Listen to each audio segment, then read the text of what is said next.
இந்த டிஷ் பார்க்க அட்ராக்டிவாக இல்லைன்றதுனால ஸ்கிப் பண்ணாதீங்க.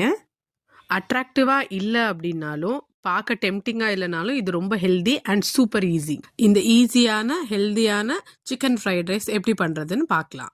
முதல்ல ஒரு கடாயில் போன்லெஸ் சிக்கன் எடுத்துக்கலாம். சிக்கனை வந்து நான் உப்பு போட்டு மஞ்சள் தூள் போட்டு ஏற்கனவே கழுவி வச்சுட்டேன். இந்த சிக்கனை வந்து அங்கங்கே கோடு போட்டுக்கலாம். அப்போ தான் உள்ள மசாலா நல்லா ஊறும். தேவையான அளவு உப்பு, மிளகாத்தூள், 2 டேபிள் ஸ்பூன் எண்ணெய் போட்டு இதை கொஞ்ச நேரம் நல்லா மிக்ஸ் பண்ணி விடலாம். இது வந்து தந்தூரி ஸ்டைலில் தான் இருக்க போகுது. இதை வந்து கடாயில் எப்படி பண்ணுறதுன்னு பார்க்க போகிறோம்.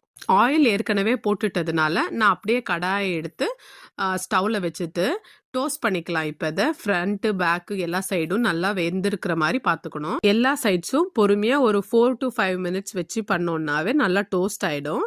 ஒரு ஸ்பூனை வச்சு நம்ம கட் பண்ணி பார்த்தோம்னா இந்த மாதிரி வரணும்.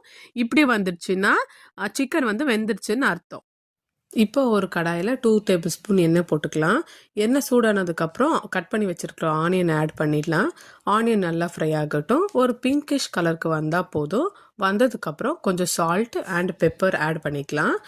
வேறு எந்த எக்ஸ்ட்ரா மசாலாவும் ஆட் பண்ண தேவையில்லை. இதுவே தேவையான அளவுக்கு செம்ம டேஸ்டியாக இருக்கும். இதுக்கப்புறம் கொஞ்சம் இஞ்சி பூண்டு சேர்த்து இடித்து வச்சுருக்கேன். அதை இதில் சேர்த்துக்கலாம். அதையும் இதிலே போட்டு ஒரு 2 மினிட்ஸ் வந்து ஃப்ரை பண்ணலாம். ஃப்ரை பண்ணதுக்கப்புறம் நம்ம டோஸ்ட் பண்ணி வச்சுருக்க சிக்கனை வந்து பிச்சு போட்டு வச்சுருக்கேன். அந்த சிக்கனை இதில் ஆட் பண்ணிக்கலாம். ஒரு 2 மினிட்ஸ் நம்ம இதை வந்து ஃப்ரை பண்ணால் போதும். இப்போ இதில் பாயில் பண்ண ரைஸை ஆட் பண்ணிடலாம். ஆட் பண்ணிவிட்டு சும்மா ஒரு 20-30 செகண்ட்ஸ் வந்து இந்த ரைஸை வந்து அந்த ஹீட்லேயே வந்து குக் பண்ணால் போதும். அவ்வளோதான், இந்த டிஷ் ரெடி. நிஜமாவே பார்க்க அட்ராக்டிவாக இல்லைனாலும் ரொம்ப ஹெல்த்தியாக டேஸ்டியாக இருக்கும். கண்டிப்பாக லஞ்ச் பாக்ஸு காலியாக தான் வரும்.